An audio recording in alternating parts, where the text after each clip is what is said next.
Good morning, church family. I hope all are well. For this is a day that the Lord has made, and I will be glad and rejoice in it.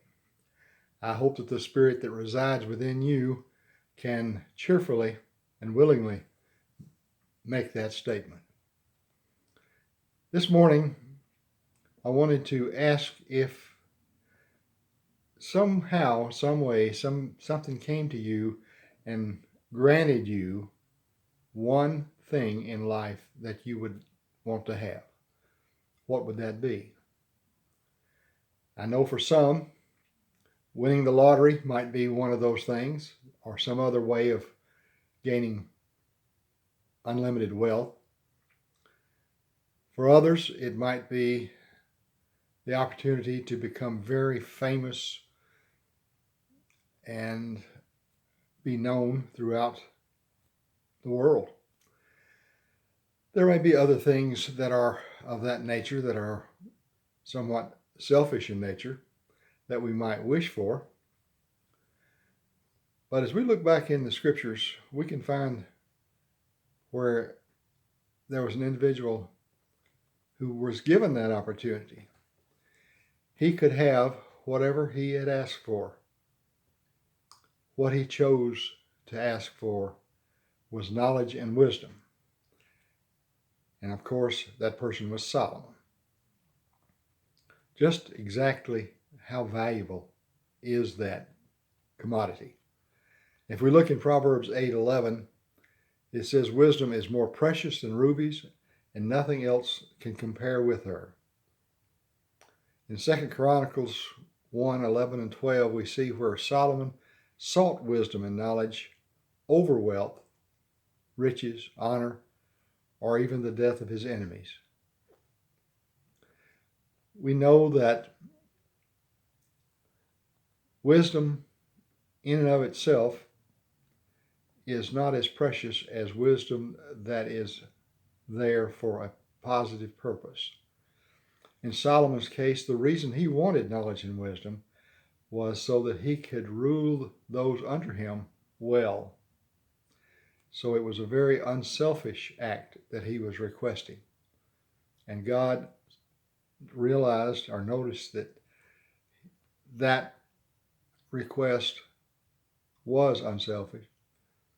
And God decided to grant him not only the knowledge and wisdom he asked for, but God gave him much more than that.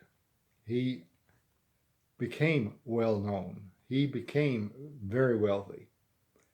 And it was, I believe, in most part, because of the reasoning he had asked for that. Now, that's something that we can ask for ourselves, and something maybe we should ask for, because the source of wisdom, we know, comes from God.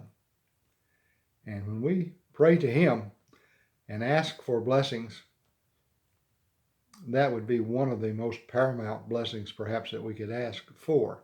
But also, we need to keep in mind that we need that wisdom or want that wisdom for some positive reasons so that we might better serve others.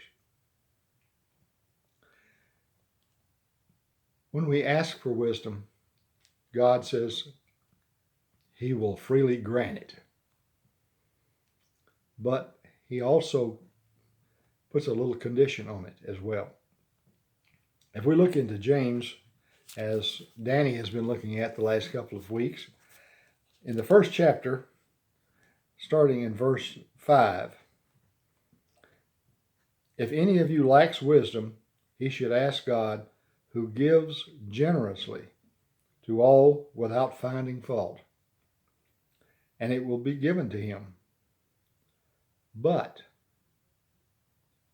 he says, when he asks, he must believe and must not doubt, because he who doubts is like a wave of the sea, blown and tossed in the wind.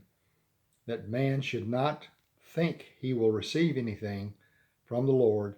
He is a double-minded man, unstable in all he does. So I would encourage you from day to day, as you issue your prayers to God, that wisdom be one of those components that you ask for, not only to have the wisdom, but more especially to have it for the purpose of better serving others. I pray you have a wonderful day, and that no matter what confronts you this day, as we begin, I hope that you can say in your heart that this is the day the Lord has made, and you will rejoice in it. Thank you.